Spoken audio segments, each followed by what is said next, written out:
ಶಿವಮೊಗ್ಗದಲ್ಲಿ ಹೆಚ್ಚಾಗ್ತಾ ಇದೆ ಮಂಗನ ಕಾಯಿಲೆ ಭೀತಿ. ಫೆಬ್ರವರಿ ತಿಂಗಳ ಮೊದಲ ವಾರದಲ್ಲೇ 12 ಪಾಸಿಟಿವ್ ಕೇಸ್ಗಳು ಪತ್ತೆಯಾಗಿದ್ದಾವೆ. ನೋಡಿ, ಶಿವಮೊಗ್ಗ ಓವರಾಲ್ ಮಲೆನಾಡು ಭಾಗದಲ್ಲಿ ಈ ಮಂಗನ ಕಾಯಿಲೆ ಭೀತಿ ಪ್ರತಿ ವರ್ಷವೂ ಕೂಡ ಇದು ಕಾಡ್ತಾನೆ ಇರುತ್ತೆ ಅಲ್ಲಿನ ಜನರಿಗೆ. ಫೆಬ್ರವರಿ ತಿಂಗಳ ಮೊದಲ ವಾರದಲ್ಲೇ 12 ಪಾಸಿಟಿವ್ ಕೇಸ್ಗಳು ಪತ್ತೆಯಾಗಿದೆ. 2 ದಿನದ ಅವಧಿಯಲ್ಲೇ ದ್ವಿಗುಣಗೊಂಡಿದೆ KFD ಅಂದರೆ ಕ್ಯಾಸ್ನೂರು ಫಾರೆಸ್ಟ್ ಡಿಸೀಸ್ ಅಂತ ಹೇಳ್ತಾರೆ. ಜಿಲ್ಲೆಯ ಹೊಸನಗರದಲ್ಲಿ 8, ತೀರ್ಥಹಳ್ಳಿ ತಾಲೂಕಿನಲ್ಲಿ 4 ಕೇಸ್ಗಳು ಪತ್ತೆಯಾಗಿದ್ದಾವೆ. ಇಲ್ಲಿವರೆಗೆ ಓವರಾಲ್ ಜಿಲ್ಲೆಯಲ್ಲಿ 24 KFD ಪಾಸಿಟಿವ್. ಮೊನ್ನೆ ಒಬ್ಬ ವೃದ್ಧ ಸಾವನ್ನಪ್ಪಿದ್ರು. ಅದರ ಹಿಂದಿನ ತಿಂಗಳು ಒಬ್ಬ ಯುವತಿ ಸಾವನ್ನಪ್ಪಿದ್ರು. ಶಿವಮೊಗ್ಗ, ಉತ್ತರ ಕನ್ನಡ, ಚಿಕ್ಕಮಗಳೂರಿನಲ್ಲೂ ಕೂಡ ಈಗ ಆತಂಕ ಶುರುವಾಗಿದೆ. ಈಗಾಗಲೇ 2 ಬಲಿ ಪಡೆದಾಗಿದೆ ಈ ಮಂಗನ ಕಾಯಿಲೆ. ಶಿವಮೊಗ್ಗ ಹಾಗೆ ಚಿಕ್ಕಮಗಳೂರಿನಲ್ಲಿ ತಲಾ ಓರ್ವರು, ಒಬ್ಬ ಯುವತಿ, ಒಬ್ಬ ವೃದ್ಧ ಈ ಮಂಗನ ಕಾಯಿಲೆ ಬಂದು ಸಾವನ್ನಪ್ಪಿದ್ದಾರೆ.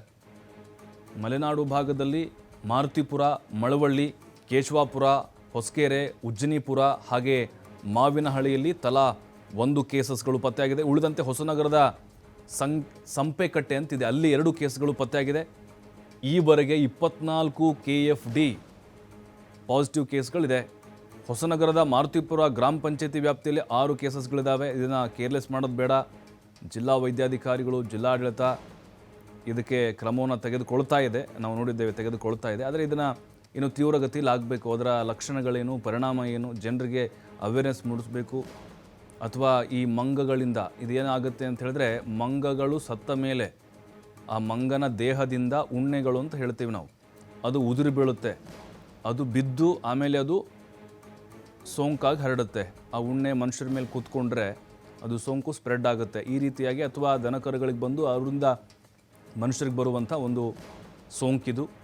ಹಾಗಾಗಿನೇ ಈಗ ಜಾಸ್ತಿ ಜನರಿಗೆ ಪ್ರಾಣಿಗಳಿಂದ, ಜಾನುವಾರುಗಳಿಂದ ಅಥವಾ ಈ ಕಾಡಿನಿಂದ ಅಂತರವನ್ನು ಕಾಯ್ದುಕೊಳ್ಳುವಂಥ ಕೆಲಸವನ್ನು ಮಾಡಬೇಕು.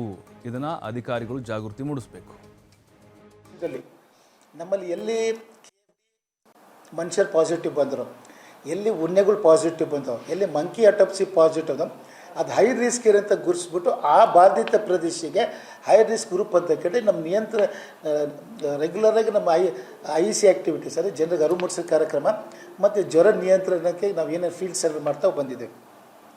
ಡಿಸೆಂಬರ್ ತಿಂಗಳಲ್ಲಿ ನಮಗೆ 1 ಕೇಸು ತೀರ್ಥಹಳ್ಳಿಯಲ್ಲಿ ಬಂದಿತ್ತು. ಆಮೇಲೆ ನಾವು ಜನವರಿದಲ್ಲಿ ನಮಗೆ 12 ಕೇಸು ನಮಗೆ ಇದು ಬಂದಿತ್ತು, ಇದು ಪಾಸಿಟಿವ್ ಬಂದಿತ್ತು 12 ಕೇಸು. ಈ ತಿಂಗಳಲ್ಲಿ ಫೆಬ್ರವರಿ ತಿಂಗಳಲ್ಲಿ 13 ಕೇಸ್ ಪಾಸಿಟಿವ್ ಬಂದಿದ್ದೇವೆ. 13 ಕೇಸ್ ಅಂದರೆ ಅಲ್ಲೊಂದು 12 ಕೇಸ್ ಪಾಸಿಟಿವ್ ಬಂದಿದ್ದೇವೆ. ಇಲ್ಲಿವರೆಗೂ ನಮ್ಮ ಜಿಲ್ಲೆಯಲ್ಲಿ 24 ಕೇಸ್ ಇದೆ. 24 ಮೊನ್ನೆ ನಮ್ಮ ಇವರು